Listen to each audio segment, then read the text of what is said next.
అయితే సమాజంలో కూడా కుటుంబ వ్యవస్థకు చాలా ప్రాముఖ్యత ఉందండి. ఒకవేళ ఆ కుటుంబ వ్యవస్థను కలిగి ఉండకపోతే సమాజము అంటున్నటువంటి మాట ఏమిటో తెలుసా? అనాథ అని పిలవడం స్టార్ట్ చేసిందంట. ఏం చెప్పిందంట?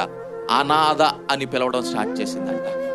నీ కులం ఏది అని అడిగిందంట. జాగ్రత్తగా ఆలోచన చేయండి.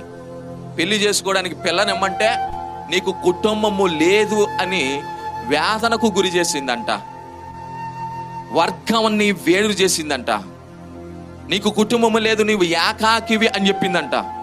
నీవు ఒంటరివి అని చెప్పిందంట. నువ్వెందుకు పనికిరావు అని చెప్పిందంట.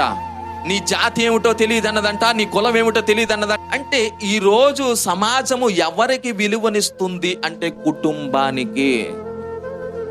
దేవుని యొక్క వాక్యము కూడా సెలవిస్తున్నటువంటి మాట ఏమిటో తెలుసా? ఆయన నరులను ఈ భూమి మీద కలుగు చేద్దాం అని అనుకున్నప్పుడు వారిని ఒక కుటుంబముగా చేయాలనుకున్నాడు. వారి ద్వారా దేవుడు అనేక మందిని ఈ భూమి మీదకి పంపించి వారందరినీ కూడా ఈ భూమిని ఏలడానికి దేవుడు నిర్ణయించాడు. జాగ్రత్తగా ఆలోచన చేయండి. దీనినే మనం మాట్లాడుతున్నాం కుటుంబ వ్యవస్థ. ఏ వ్యవస్థ అంటండి? కుటుంబ వ్యవస్థ.